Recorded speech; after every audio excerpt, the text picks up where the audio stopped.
All right, welcome to Bet the Edge. I am Jay Croucher, joined by a well-traveled Drew Dinsick. Drew, how's your weekend?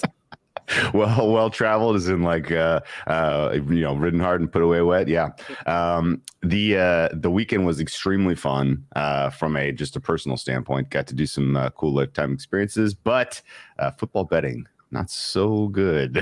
I got punched in the face this weekend. I think my only winning bets were Jags. I had the Jags. That one was never in doubt, really.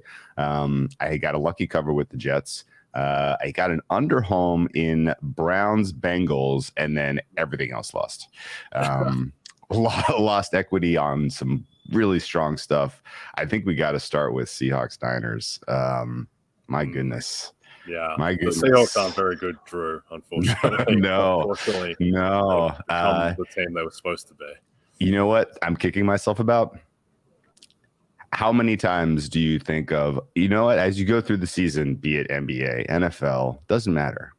If you are relying on rookies and they are overperforming through the first 2/3 of the season, they tend to hit the wall. There is a thing called a rookie wall that I don't think is narrative based. Literally, it is tough for these guys to keep up the level of play as they go well beyond what they've ever done in their lives for the first time. And I don't know that that's entirely what's going on in Seattle, but certainly like the entire quality of the team has dipped. Geno Smith has come back to earth, in particular, although he had a nice stat line at the end of the day, it was still an uneven performance from him. And Carolina Panthers were trying. They were going for it on fourth down a lot in that second half. They were really inclined to win that game. And why shouldn't they? They're still alive in the NFC South. Everybody is alive in the NFC South. I think everybody's alive in the AFC South too, except for the Texans. This is crazy that we have these two just absolutely lopsided poor divisions in play still. But the specific results that didn't lock up the NFC West for the Niners, but it certainly made it much, much tougher for Seattle to flip that outcome. That was the one that hurt the most for sure. And the Bucs Niners game was very weird.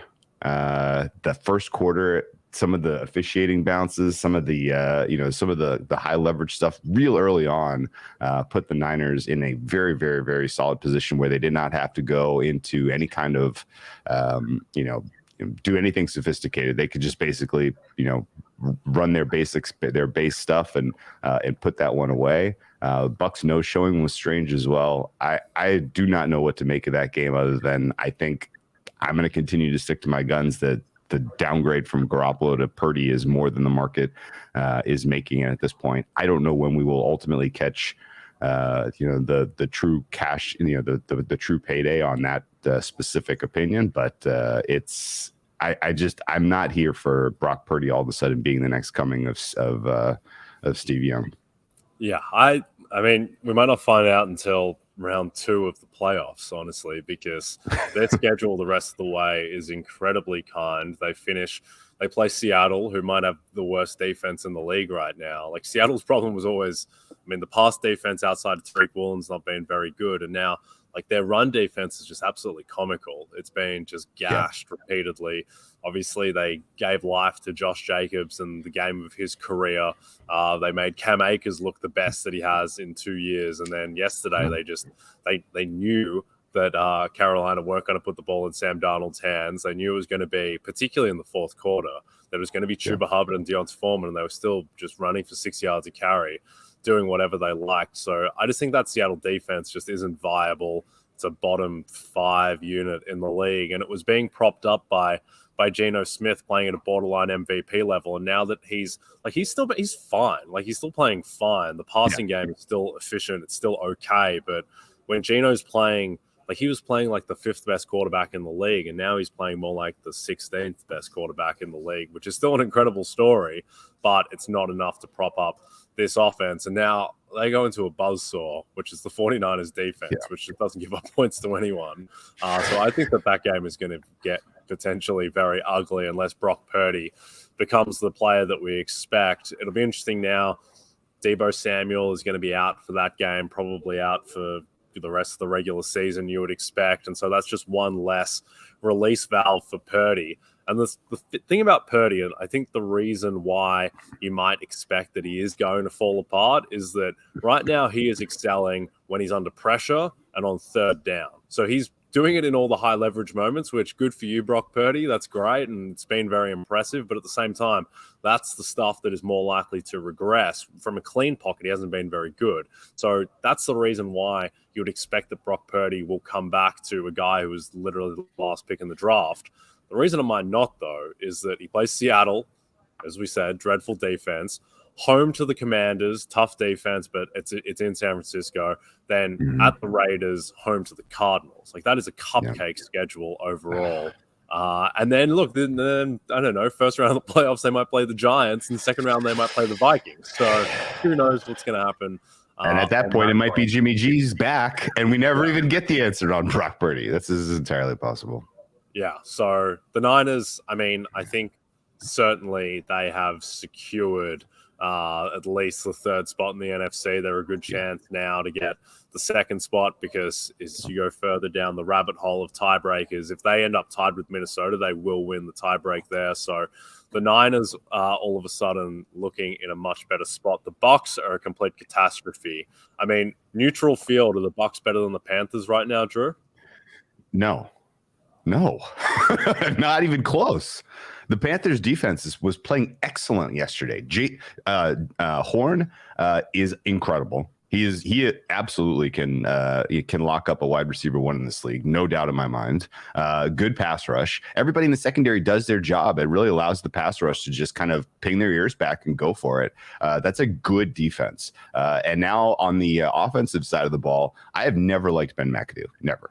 I've never thought this guy has a vision for what you want to do in today's football, but he was tacking into their strength yesterday in a way that, really made the difference in the game. When you're on the road like that, you can control the line of scrimmage and, you can just absolutely wipe out the clock in the second half. And, Seattle went into that game. They were the best team, the best offense by a lot in the fourth quarter in the NFL so far this season. And that is a weird kind of thing to try to single because one quarter of play over the balance of, a handful of weeks isn't really telling you much, but that's where, Seattle has tended to come back in games like that. And Carolina's just played keep away. And there are the two things that are absolutely wild. The nearly impossible comeback that Brady did on Monday Night Football against the Saints.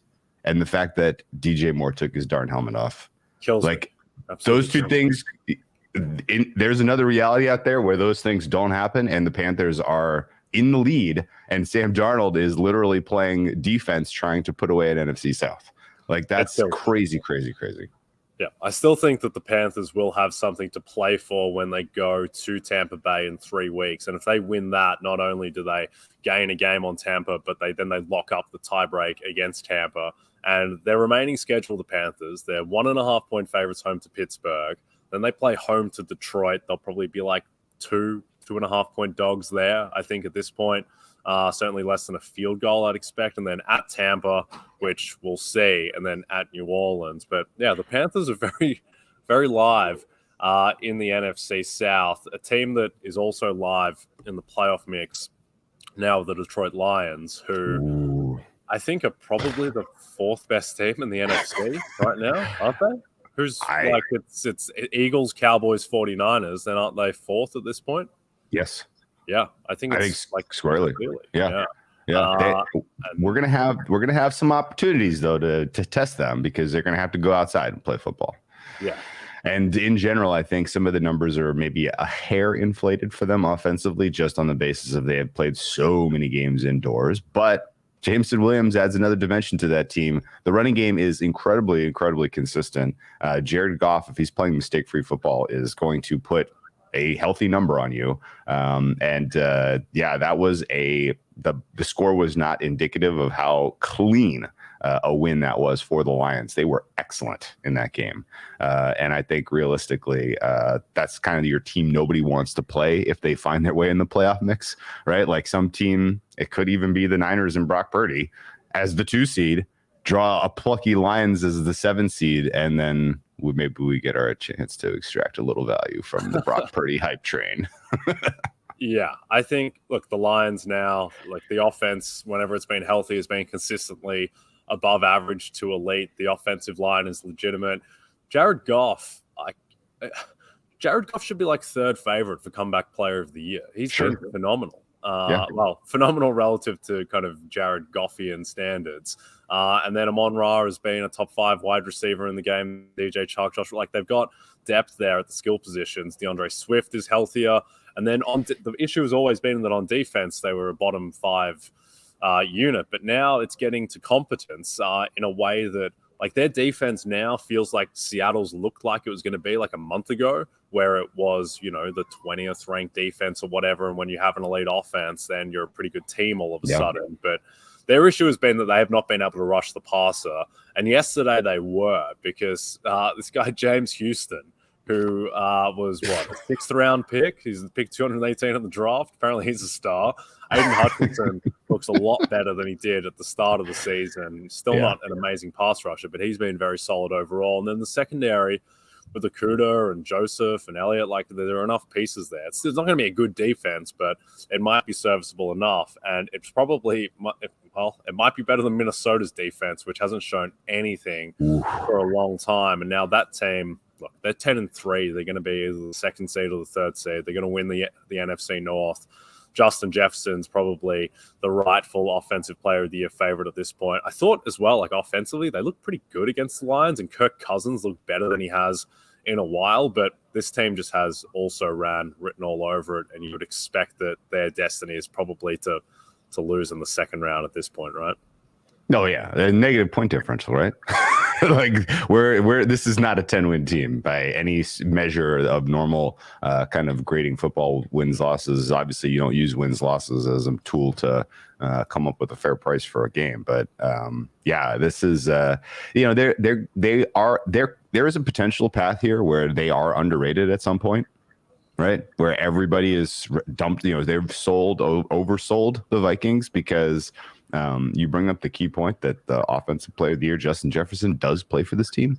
And we see a lot of you can find many examples of one and done teams that were poor, but had a player like Steve Smith for the Panthers comes to mind, where he just went nuclear for a couple of games. No one could defend him, and that was the difference. And so there is, I'm watching my blind side there, because a team like the Vikings being able to just do just enough and win a coin flip kind of a game, it's there. It's very real. So I don't think you can completely write these guys off. I do think the offensive player of the year market goes through Justin Jefferson. I do think that the rest of that team is along for the ride. Yeah, I do think yesterday that like they didn't have Christian Darrisaw, they didn't have Garrett Bradbury. Those are 2 of their starters. Darrisaw has been one of the best tackles in the league. And I think the thought with the Vikings has always been, it's not so much that the defense is going to get better, because it's just not. Like, it's just bad defense. Like, they have enough pieces in Zadarius Smith and Danielle Hunter, and Patrick Peterson's having an amazing season, and Harrison Smith. Like, they have enough guys where they can make enough plays where they're not going to be like a Seattle level of defense. But to me, the upside with the Vikings comes is like the offense should be better. Like, it shouldn't be so just dependent on Justin Jefferson making contested catches. Like, they've got TJ Hawkinson, they've got Adam Thielen still there. The offensive line is the best that Kirk Cousins has ever played with in Minnesota by a stretch. I think the problem with this team is not the defense, is that Kirk Cousins just hasn't been that good, and they haven't been able to involve the other guys as much. But Hawkinson still, he hasn't been there long, so maybe they get him integrated and they become, an elite top 5, top 7 defense, which they really should be based on the talent. So, yeah, I definitely wouldn't be giving up on the Vikings. I think the people at this point think that the Detroit Lions are going to go further in the playoffs. Like, the Lions are still plus 300 to even make the playoffs. And they're going to have to play every game on the road. So I think people need to cool it a little bit with the Lions, but they are pretty solid at this point. Before we talk about 2, I don't know, not so solid teams, I guess the Patriots are kind of solid. Before we get into Monday Night Football, a reminder to download the RotoWorld app to receive breaking player news all season long. Stay ahead of the competition by favoriting players on your roster. Get the latest injury updates, player news, and much more delivered right to your phone. It's available in the App Store today. Let's talk Patriots-Cardinals. The Patriots are 2-point favorites on the road in Arizona. The total is 43.5. Any lean on this game, Mr. Whale Capper? I lean Patriots, and the market is spooking me here. Just like with almost every game, I bet all week this week. I was like, man, this should go. This is going there, right? And you look at this game, you look at these two teams trending in the opposite directions, and you're thinking, okay, well, this is going to go to 3. And there was very, very serious support for Arizona once this got to 2. It's gone back and forth between 1.5 and 2 for the last handful of days. It looks like this is going to close under 3. So basically, the market is telling you that these two teams are pretty much equal in Arizona. Now, that's fair. The rest advantage here for Arizona coming off their bye is mitigated in a lot of ways by New England having played last Thursday. So this is a decent kind of measuring stick game for both of these teams, where they are and where they're going. New England's story and the arc of their season overall has been fascinating, because many people who know football well will tell you that what Belichick has done as far as the development of Mac Jones going back to the offseason has not made sense. And it has basically, he has handicapped him in a way that you have seen humongous regression from Jones in year 2. And I think that there is realistic questions about, what is the plan? Why is he doing this? And is there sort of an end game here where this team is going to look meaningfully better at the end of the season than it was at the beginning? And Thursday's performance against the Bills was a resounding, we do not have things figured out. And I think that's a ton of scrutiny here coming down the home stretch here with Belichick, considering what they invested in the quarterback position, considering how they've handled the post-Brady tenure. Like, this is kind of an important month of Belichick's career, as accomplished as he is. Like, is he building something that is going to be championship caliber for the future, or is this sort of the final chapter for him? And he gets to play a team in Arizona that looks like they have largely quit on their coach. And in general, those teams are dangerous to assume that they're going to lay down on any given day, because there is a lot of players playing for future contracts, for playing for their careers. And it's not an assumption here that Arizona is going to be a walkover, even though they are clearly out of the race and New England is still flirting with a wild card spot. So Arizona comes into this one as sort of the bigger question mark for me. If this was, say, week 2 of the NFL season and we did not know a ton about these two teams, this would be an obvious look on Arizona, because they have the key ingredient that has made Belichick look like he has no idea how to run a defense, and that is a mobile quarterback. Kyler Murray is incredibly good when he's using his legs. The question is he inclined to do so? Because there are lots of examples of Kyler Murray throughout his career where he has decided, not today, not going to put my body at risk today, not really feeling it. Right. And if he has that sort of body language and that sort of attitude in this one, New England's running them over. But if he is like, you know what, let's get a win. I need to silence the haters. I've heard some of the criticism. I'm a top 10 quarterback. If Kyler Murray comes in with that attitude, Arizona can win this game. So I don't really know how to bet this one pre-flop. I think this one's going to be one where you're going to have to sort of evaluate the state of the Cardinals. If things are bouncing their way, if guys are engaged, then I'm probably going to bet them second half. And if it's the other way around, then New England's going to run away with this one. Yeah, I agree. This is a very strange game to figure out, just because of incentives on Arizona's side, and then this New England team is just impossible to read. I mean, To me, the most interesting unit in this game is the New England defense, which I'm not sure how good it is. We know it's solid and okay, but at the same time, like, are they just like, right now their rating is kind of elite, and by DVOA they're an elite unit. They're by DVOA right now they're the 3rd ranked defense, which from what I see on the field doesn't really match up with that. And I think that that's largely inflated by 2 games against Zach Wilson, by playing Sam Ellinger, and then also handling other. They played the Lions when the Lions were missing, most of their team. Yeah. So they played Mitch Trubisky earlier in the season. So I'm not sure how good the Patriots defense is. Certainly in big spots didn't look great against Buffalo. Didn't look good at all against Minnesota on Thanksgiving. That was just a car crash all around. Now they play this Arizona team where, I mean, in theory, like, it's Kyler Murray and DeAndre Hopkins and Marquise Brown, and it's another week of Marquise Brown being healthier, playing alongside DeAndre Hopkins. And Kyler Murray is clearly the better quarterback in the matchup based on what we've seen from Mac Jones. So I don't know. All of this stuff just leads me to perhaps skew to the over 43.5 in a dome where I don't think that Mac Jones is a complete write-off. Like, I still think back to, the game that he played on Thanksgiving against Minnesota where he looked better than the Mac Jones that he was last year and was able to, they scored 26 in that game and they could have easily had 40.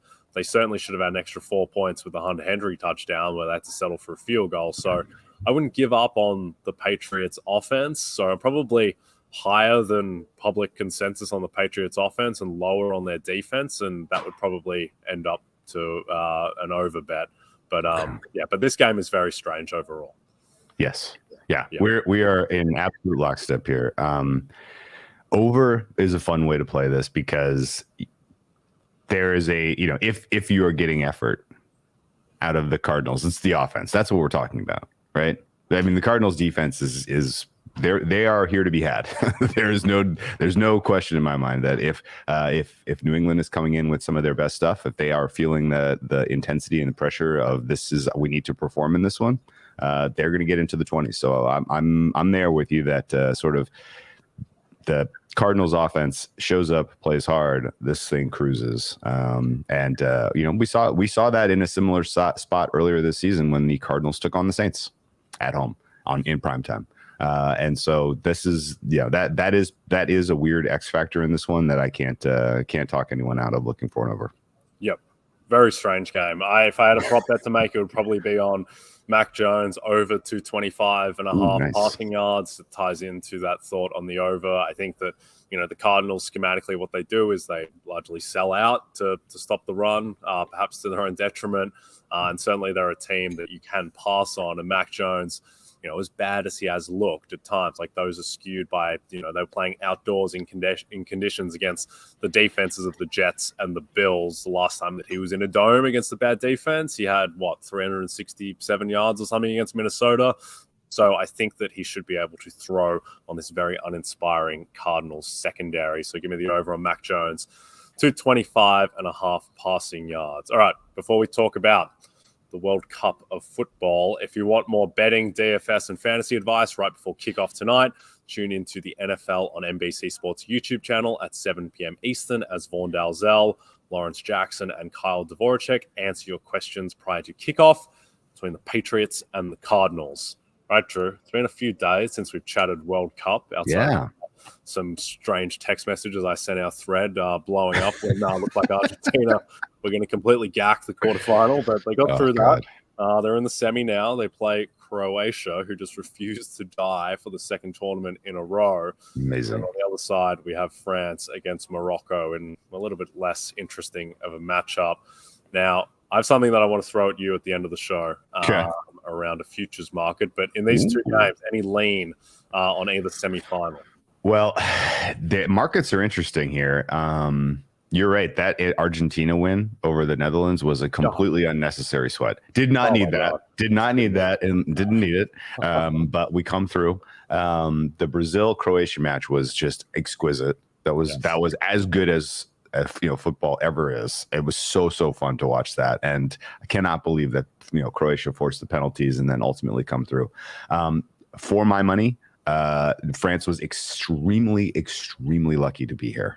Kills me. Yeah, Mbappe no shows the quarterfinal. Was he even playing? Did he play the 90 minutes? I lost track of him. I assume he was out there. We had him dead, Drew. We had Batman dead. We had him captured in a cage. And I just want to know, can you vote for Mbappe in good conscience considering he no showed? No, I don't know. I don't think so. I don't think he's our golden ball winner. Anyway, the France was lucky to be here, but they draw a much easier opponent in Morocco, obviously. So the market has basically given them a pass, or at least expecting a pass through to the semifinal, to the finals. That's a little bit optimistic, I think, because France is a little bit.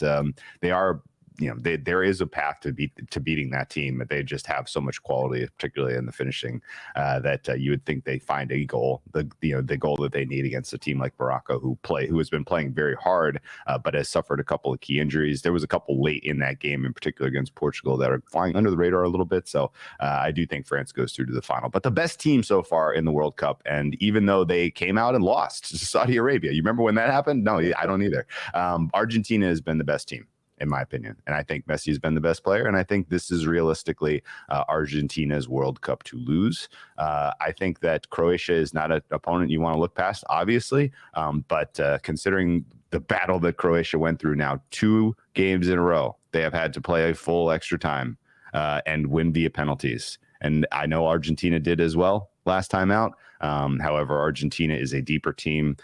They are they have the possession, the ability to win possession comfortably, to create opportunities for their players in the attacking third that Croatia just can't produce nearly as consistently. So Argentina here comes through and is ought to be the rightful favorite in the market to lift the cup.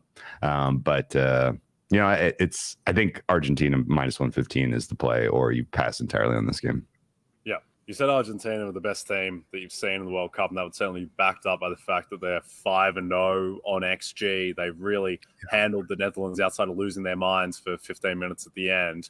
But you know who the best team I saw at the World Cup was, Drew? It's freaking England. England dominated that game. England was awesome. Yeah. They were so impressive, and then it's the most English thing ever to lose that game for Harry Kane to sky that penalty, which now lives with all the other balls that the English players have skied. Unbelievable. Over the journey. But Unbelievable. Yeah, that was ridiculous. France have only won on XG, and look, XG is flawed and it's a bit dictated by game state, but France have only won on XG 2 of the 5 games. Now, I think it's a farce that they didn't win on XG against Poland. Like, they dominated that game. Yeah, they could have had 4 goals in the first 20 minutes. Yeah, they could have lost to England, or at the very least gone to extra time. I agree. And when I close my eyes at night, I still see Harry Kane's ball sailing into the Qatari night. We have a question from a viewer on the golden ball. Hope this doesn't front run my lean. Is there a value on Modric or Amrabat for the golden ball? The committee might feel a little obligated to reward Croatia and Morocco if they qualify regardless of the result in the final. See Modric Haaland. And then from Aaron, I should mention I've got far too much money on Messi for the golden ball, so it's now more of a hedge. Ha ha. Look, I think it's not funny, Aaron. Yeah, firstly, I'm with you. A lot of money on Messi as well, so I feel that. I would say 2 things. One, I don't think that anyone from Croatia or Morocco is going to win the golden ball, and the reason that is that I think the last time that a player won the golden ball on a team that won the World Cup was 1994. Yeah, off the top of my Brazil. Head. You're right. Yeah, Brazil. And certainly only 3 of the past 10 winners of the golden ball have actually won the tournament, so there's no real compulsion to reward teams, is basically the message from that. I think the message from that is also that I think it's pretty clear that the voters, they vote before the final is actually played. Otherwise, there would be... this is the same thing with the Euros. Like, the Pedri won Young Player of the Tournament because they 100% voted before the final of the Euros, because Donnarumma should have won Young Player because he won Player of the Tournament, and he was eligible for Young Player as well. And I do remember hunting through Twitter for the Euros and finding out that they do actually convene the Friday before the final. So I suspect it's the same thing with the World Cup. And what that leads me to believe is that it's just based on narrative. It's based on sentiment.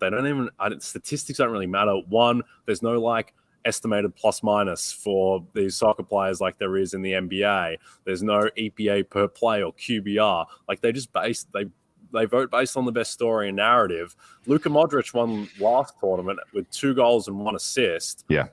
Griezmann and Mbappe had 4 goals each, and I think assists as well, on the team that won the tournament, and yet Modric wins because he was the focal point of Croatia, which, look, Modric hasn't played that well this tournament. Like, he hasn't had a great tournament. No, I have not thought so. Guy.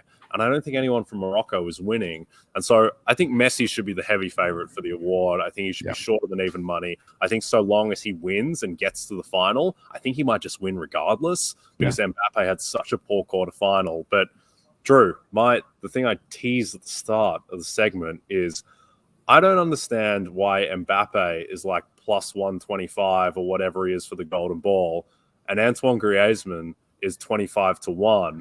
And you listen to any soccer podcast, read any article, and they will tell you that Antoine Griezmann is more important, or at least is like more central to the way France operates. Because at least with Mbappe, like you have Ousmane Dembele on the other wing. Mbappe did nothing in the quarterfinal against England. Griezmann had both the assists. He was the best player. He dragged them to that win. I still think Mbappe should be favored over him, but I think that's much closer than the odds would indicate. What do you think there? I could not agree with you more. Mbappe was invisible against England, and it wasn't because of what England was doing defensively. Mbappe just wasn't engaged in that game. And I don't think you can be the most outstanding player of the tournament if in, a knockout game of that magnitude, you're invisible. Griezmann was much more important. I would even listen to Giroud was more important. Particularly in the knockout stages, he has felt it. Let's get the narrative. Mbappe, he's cherry picking these goals late in these games, just to kind of pad. Yeah, he's padding the scorebook late in games. I mean, he's going to get the golden boot, but does he deserve the golden ball? I don't think so. Folks. I'm being a little tongue in cheek here, but you're correct. And your assessment really of the historical context is interesting. And because I've been trying to figure it out this whole tournament too. Like, how does this work? How did we end up with, 6 World Cups in a row where the golden ball winner was not on the winning team? Like, that's wild. And, but voted before the final. I guarantee it. But at the same time, if you look at the winners, they kind of got it right a lot of the time. Like, these guys were extremely valuable to teams that did very well. Like Diego Forlan, he deserved it. He was in the 3rd place match, but he absolutely deserved it the year he got it. Giving it to Zidane, he was clearly the best player in that tournament. Clearly, even though he ultimately was responsible for the loss in the World Cup final. He was the best player in the tournament. They clearly vote before the tournament because Zinedine Zidane headbutted a guy, got sent off, wasn't able to take a penalty, probably cost his team the final, and they still gave it to him over Fabio Cannavaro. So, I tend to think they do get it right. And if you do step back and say who has been the most outstanding player of the tournament to this point, it's been Messi. And Messi has now an opportunity to win the World Cup for the first time. I mean, it will be nearly impossible for them to steer away from it, even if he is in the final. Yeah, I think if he loses the final to Mbappe, I would still make Messi the favorite for the award. Yeah. Like, I think that he should be a heavy favorite over Mbappe, and it's just a question of whether he should be minus 200 or minus 150, but whatever it is, it's not even money.